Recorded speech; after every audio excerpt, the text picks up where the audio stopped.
I'm a huge fan of The Wire. I think it's one of the greatest, not just television shows, but pieces of art in the last couple of decades. I was a huge fan of it. What is it that you saw, you learned, you heard that made you start thinking about the culture of the drug trade and how its impact on the inner cities, and that compelled you then to want to tell these stories? Well, I was in Baltimore, and it's a very it's a drug-saturated city, or it certainly was in the early 1980s when I arrived. Right. This was a time where people thought they could arrest their way out of the drug problem, Right. and they actually tried to do that. And what became increasingly obvious to me over the years of covering it was that when you devote yourselves to street-level drug enforcement, when you try to win the drug war, you only have a limited number of resources, limited amount of resources. And I watched the police department in Baltimore, and then I noticed it in other cities with the same sort of problems of drug use. They stopped doing police work. Right. They were arresting people for drugs, and that was presumptive police work, but actually it wasn't. And at the same time that the numbers of drug arrests and the incarcerations for drug arrests went up, and they were small incarcerations, they were 2-3 months city jail because you couldn't put them everywhere. You couldn't build prisons fast enough. Right. Meanwhile, the arrest rates for rape, robbery, murder were going down. And the one thing that makes cities safer is competent retroactive investigation of felonies. That actually can make a city safer. Right. But to do that, you have to use and not be used by informants. You have to know how to testify in court. You have to write a search warrant that's going to hold up. You know, the good news is that some of the smarter police departments started to figure this out. Right, that's true. And we've seen reductions in violent crime in most big cities in America, in some cases precipitously, partly because I think there was an awareness that we were so invested in street-level drug transactions that we were losing focus on what was really important, which was people wanted to be safe. On the other hand, what we know is that a consequence of that was this massive trend towards incarceration, even of nonviolent drug offenders. And I saw this during the period that you were reporting and then you know, starting to write for television. I saw this from the perspective of a state legislator, this just explosion of incarcerations, disproportionately African American and Latino. Yep. And the challenge, which you depict in your show, is folks go in at great expense to the state, many times trained to become more hardened criminals while in prison, come out and are basically unemployable. Right. And end up looping back in. Permanently a part of the other America. Exactly. They can't be pulled back. Nobody incarcerates their population at this level. Right. And to look at it, when I came in as a police reporter, the federal prison population was about 34% violent offenders. Yeah. When I left as a police reporter, 13 years later, it was about 7%. Right. So these were less violent people getting longer sentences. Of course, there was the elimination of parole and good time, and all you had was good time. And so people were staying in. Right. And you're absolutely right. They come back out completely tarred. They can't vote. They can't participate in their community. They've lost track of families. Families have been destroyed. Communities have been upended. And if it was this draconian and it worked, then maybe we could have a discussion that said, what we're doing is working.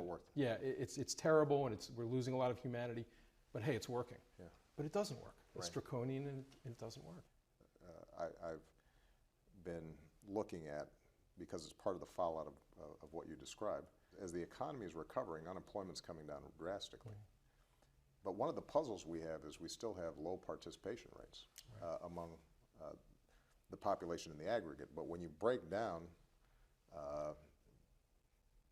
why people are not getting back in the labor force even as jobs are being created, a big chunk of that is the young male population With a felony history. with felony histories.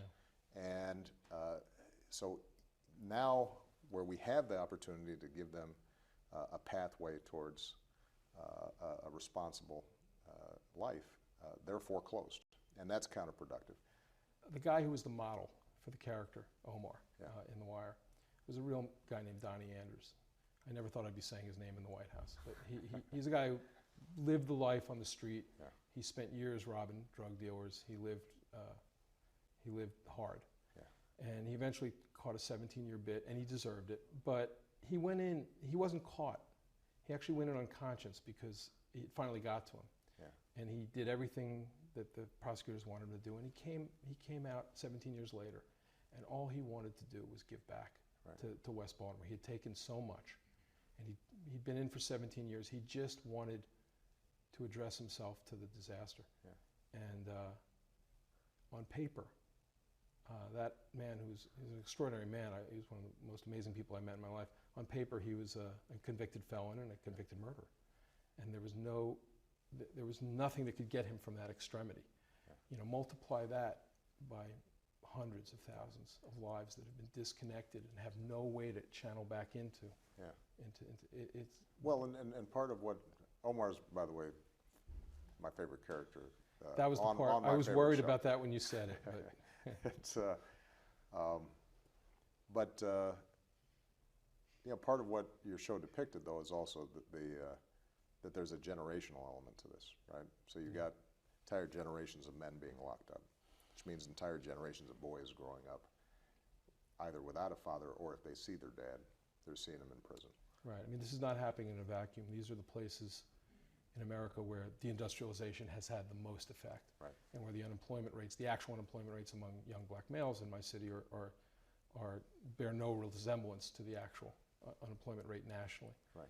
And so that's something that has to be countered, which is that the drug trade itself, it's like a company town, and this is a industry so large and so with so much money around it that it's hard to get around it if you grow up amid it. Yeah.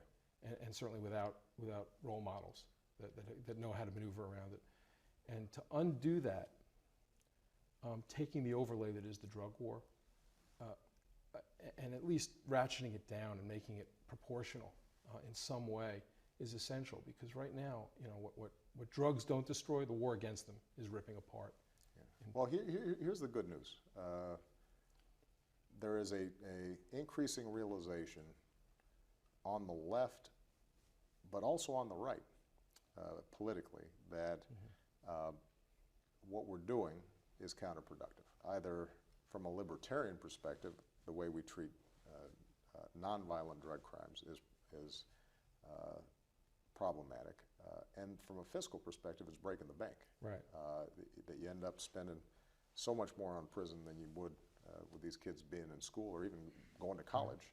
That it's counterproductive, and it means everybody's taxes are going up, or at least services that everybody uses are being squeezed, or we can't hire cops to deal with violent crime, as you talked about. We're all responsible for at least finding a solution to this. And the encouraging thing is, I think awareness is increasing, in part because violent crime has gone down in a lot of big cities. People are more open to having a discussion about this. No, they're not as frightened.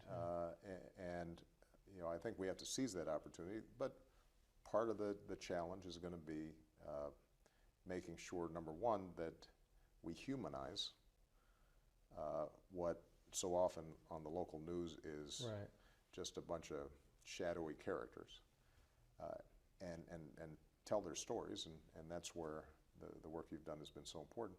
Then the second thing is enlisting law enforcement as an ally on this. You know, now, Eric Holder, my Attorney General, we started talking about this several years ago when I first came into office, and one of the things that we tried to do is to change how we talk to U.S. attorneys and their offices about what is a measure of effective prosecution.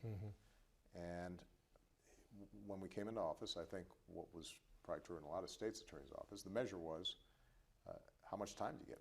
Charge the maximum. Charge the max. Yeah. And you know, our point was effectiveness as a prosecutor involves thinking about justice and being proportional in how you think about these issues. And that's something we can do administratively, but ultimately we're going to need legislation, and that's where raising awareness is going to be important. And law enforcement and prosecutors have to be able to talk about this. And we have to, let them know, and you show this in The Wire as well. In the same way, you got to be able to humanize those involved in the drug trade. We have to remind ourselves about the police. They've got a scary, tough, difficult job, and if the rest of society is saying, just go deal with this and we don't want to hear about it. Right. And you're just on the front lines and just keep it out of our sight lines, and it's not our problem. We're betraying them as well.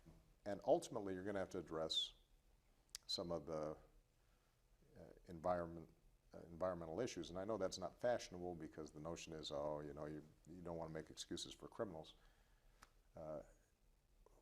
What we understand, and what perhaps one of the most moving sections of The Wire was that whole depiction of the schools in Baltimore and public schools, is that if kids are left so far behind that they don't have recourse, they're going to see what else is available to survive. They're going to learn. They're going to learn something. Yeah. And so we're going to have to think about schools and counselors and mental health and ultimately jobs and reindustrialization, and I think we understand all that. But if we can start down this path to a more productive way of thinking about drugs and its intersection with law enforcement, 20 years from now we can say to ourselves, well, maybe we got a little smarter.